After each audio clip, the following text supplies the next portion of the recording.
सर्वनाम यह बाजार है। सर्वनामिक विशेषण यह कपड़ों का बाजार है।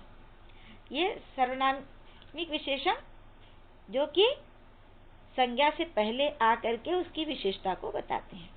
ठीक, अब मैं आपको बता रही हूँ प्रविशेषण। प्रविशेषण किसे कहते हैं? विशेषण शब्दों की विशेषता बताने वाले शब्दों को प्रविशेषण कहते हैं, जो कि विशेषण की विशेषता बताएं। जैसे यह तरबूज लाल है, इसमें लाल क्या है बच्चों? गुणवाचक विशेषण। लेकिन अगर मैं कह दूं कि यह तरबूज बहुत लाल है, तो ये बहुत क्या है? ये बहुत ही प्रविशेषण है। विद्यालय में लगभग 700 विद्यार्थी हैं। 700 विद्यार्थी क्या है? निश्चित संख्यावाचक विशेषण, लेकिन ये उसकी विशेषता बता रहा है लगभग, तो ये प्रविशेषण है। अब मैं आपको बता रही हूँ विशेषण की अवस्थाएं। विशेषण की 3 अवस्थाएं होती हैं: मूलावस्था, उत्तरावस्था और उत्तमावस्था। मूलावस्था विशेषण की वह अवस्था जिसमें किसी से तुलना नहीं की जाती, विशेषण की मूलावस्था कहलाती है। जैसे सुधा अच्छा नृत्य करती है, वैष्णवी की फ्रॉक सुंदर है, श्याम काला है, मेरी दादी लंबी है। यहाँ पे किसी की किसी से तुलना नहीं की जा रही है अपने मूल अवस्था में, इसकी हम किसी से तुलना नहीं कर रहे हैं।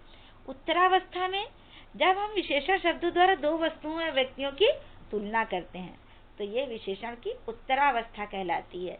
जैसे स्नेहा सुधा से अच्छा नृत्य करती है, तो हमने स्नेहा की तुलना किससे की बच्चों? सुधा से। इसी प्रकार ललित श्याम से अधिक काला है, यहाँ ललित की तुलना किससे की गई? श्याम से, तो ये विशेषण की उत्तरावस्था है।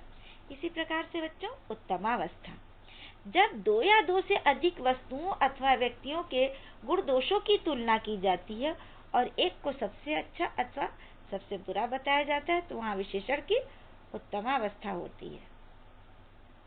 जैसे भाखड़ा नांगल बांध सबसे बड़ा बांध है। अब इसकी तुलना सब बांधों में सबसे बड़ा बांध है। उमेश सबसे अधिक बुद्धिमान है।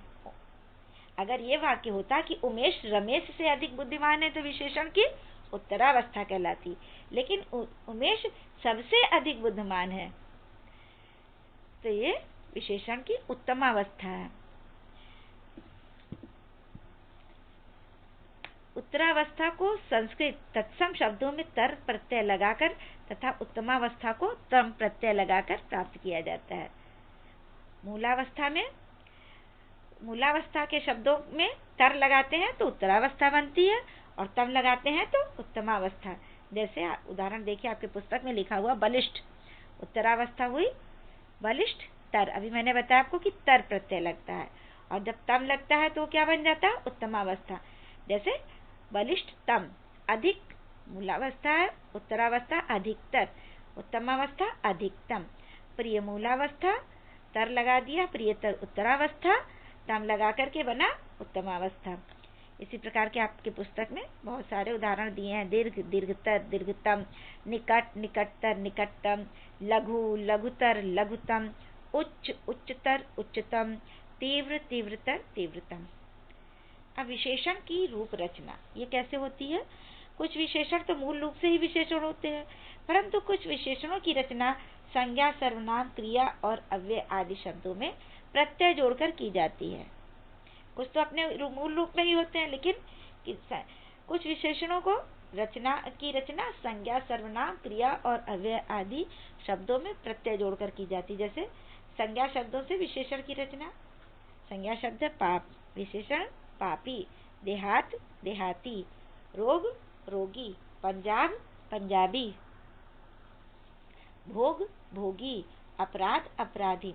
एक प्रत्यय लगाकर विशेषण बनाना। दिन का दैनिक, इतिहास का ऐतिहासिक, सप्ताह का साप्ताहिक, भूगोल का भौगोलिक। इन शब्दों में एक प्रत्यय लगा है। इसी प्रकार से ये प्रत्यय लगाकर विशेषण शब्द बनते हैं। पर्वत का पर्वतीय, ये प्रत्यय लगा है। पठन पठनीय, पूजा पूजनीय, क्षेत्र क्षेत्रीय, भारत भारतीय, मानव मानवीय, सभी शब्दों में ये प्रत्यय लगा हुआ है। इसी प्रकार से इत प्रत्यय लगाकर विशेषण शब्द बनाना। जैसे घृणा, इसमें इत प्रत्यय जोड़ा तो शब्द बन गया घृणित। पीड़ा, पीड़ित। शिक्षा, शिक्षित। पुलक, पुलकित। इन शब्दों में क्या लगा है? ये प्रत्यय। अब सर्वनाम शब्दों से विशेषण की रचना। वह है सर्वनाम शब्द वैसा।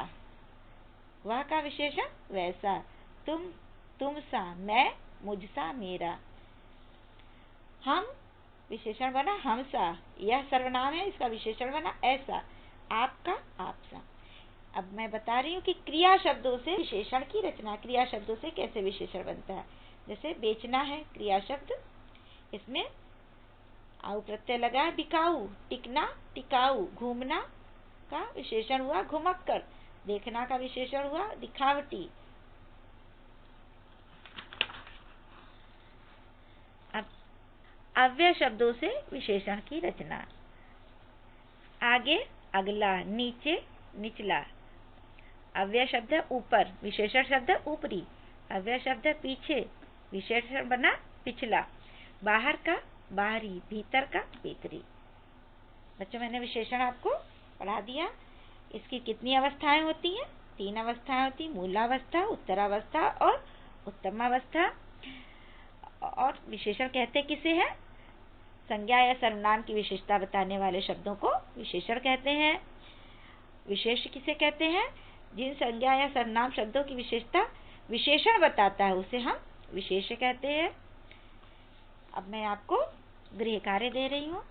गृह कार्य में बच्चों मैंने आपको दिया है कि संज्ञा या सर्वनाम की विशेषता बताने वाले शब्द विशेष कहलाते हैं। ये वाक्य है। इसका प्रश्न है कि सही कथन के सामने सही तथा गलत कथन के सामने गलत का चिन्ह लगाना है। तो 4 वाक्य मैंने दिया है। इन चारों में सही के सामने आपको सही का और गलत के सामने आपको गलत का चिन्ह लगाना है। जैसे संज्ञा या सर्वनाम की विशेषता बताने वाले शब्द विशेष कहलाते हैं। अब ये सही या गलत है, ये आपको करना है। विशेषण के 5 भेद होते हैं। विशेषण की विशेषता बताने वाले शब्दों को विशेष कहते हैं। गुण, दोष, आकार, रंग, दिशा आदि शब्दों से गुणवाचक विशेषण का बोध होता है। इनमें सही और गलत का चिन्ह उचित स्थान पर लगाना है।